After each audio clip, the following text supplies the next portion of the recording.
Se antes havia uma solidariedade entre as gerações, com a escassez imposta pelo neoliberalismo, as gerações passam a concorrer entre si. Então, é o trabalhador de meia-idade que passa a temer os jovens porque ele é demitido e os jovens são contratados para o lugar dele por um salário menor.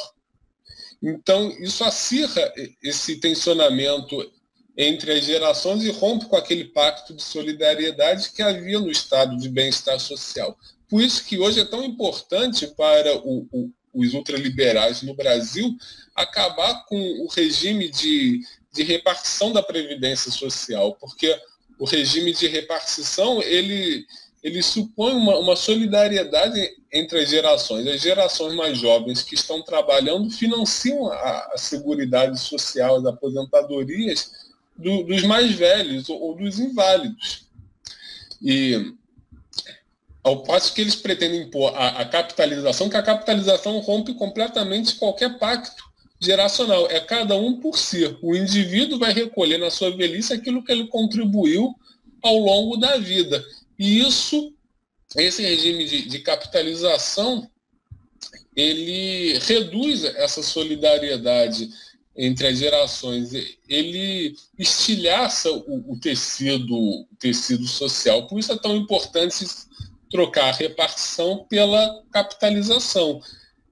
E o que eles pretendem fazer no Brasil, o que eles já fizeram com sucesso na Europa e nos Estados Unidos, em que esse sentimento de integração entre as gerações foi completamente perdido. Então, as gerações, ao invés de se verem como complementares, os mais velhos construindo presentes para legarem um futuro melhor aos seus filhos, aos seus netos, passa a ser o contrário.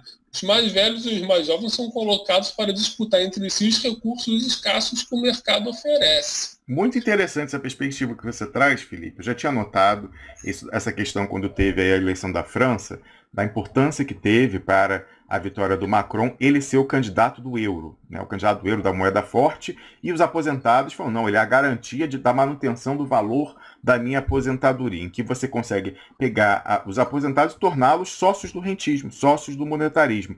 É interessante, isso que você traz, nunca tinha visto por essa perspectiva, né? Nessa oposição entre o sistema de repartição, sendo o Estado e trabalhadores da ativa sustentando os inativos, ou capitalização. Porque, como você falava aí, se você tem a economia, os ativos na economia, o Estado, né, tributando a economia produtiva, junto com os trabalhadores da ativa para financiar, necessariamente a economia tem que estar em plena atividade, em crescimento, é um imperativo, né, econômico para que a economia cresça, para que ela continue. Agora, a partir do momento que você coloca uma capitalização em que a pessoa contribuiu ao longo da vida e então, incentivada a lutar pela manutenção do valor daquela sua contribuição, ela vai se tornar sócia do rentismo. Muito interessante isso, Felipe. Exatamente. O regime de repartição, ele é ao mesmo tempo socialista e conservador, no melhor sentido da palavra. Conservador, que é justamente conservar o que a história construiu e ir aperfeiçoando com o tempo. Então, o regime de repartição, ao mesmo tempo que ele é socialista, ele também é conservador nesse bom sentido. E ele justamente, para funcionar, ele demanda um crescimento econômico constante e permanente, ou seja, ele demanda que os recursos da sociedade sejam aproveitados para a produção e não para a especulação, e também demanda um crescimento populacional constante, uma vez que para que as atuais gerações, quando se aposentem, estejam recebendo adequadamente, é preciso que haja gerações seguintes, é preciso que haja as pessoas, que haja pessoas no futuro, haja mão de obra no futuro trabalhando.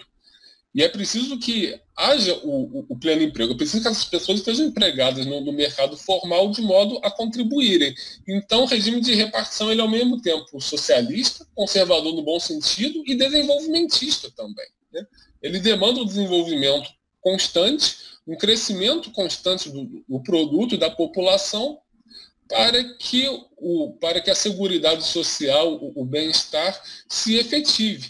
E o princípio social que que mantém o sistema de repartição é o princípio da solidariedade entre as gerações, ou seja, os diferentes grupos etários eles se tornam parceiros nesse grande contrato social. Eles se tornam ligados, vinculados entre si. Então, eles não passam a concorrer, eles passam a cooperar entre si. O regime de repartição ele demanda uma cooperação entre as gerações para ampliar as riquezas e, assim, poder garantir uma vida melhor, uma segurança maior para todos. O regime de capitalização é o contrário disso. O regime de capitalização é anti-sociedade. O modelo social que está por trás do regime de capitalização é o modelo liberal. É o modelo que a Tati falou. A sociedade não existe, o que existem são indivíduos.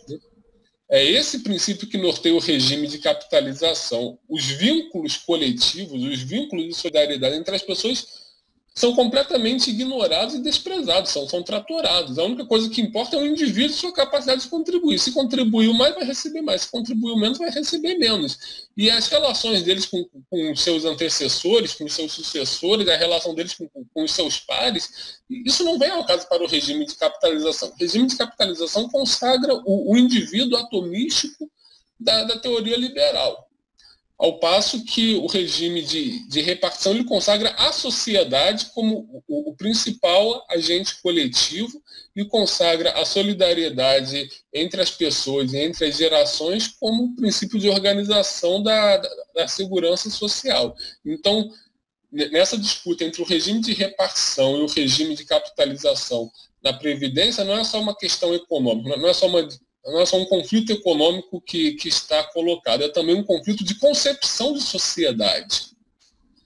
E a concepção de sociedade do regime de capitalização é absolutamente individualista, antissocial, amoral, inclusive, e não tem problema nenhum em deixar a maior parte da população completamente desassistida na sua velhice. Como o futuro se torna incerto e irregular, como as perspectivas de futuro das pessoas comuns passa a ser uma perspectiva basicamente negativa, marcada por um altíssimo grau de incerteza e uma alta possibilidade de fracasso, isso se reflete nas concepções sociais dominantes acerca do futuro. A concepção social de futuro do Ocidente é de que o mundo vai acabar.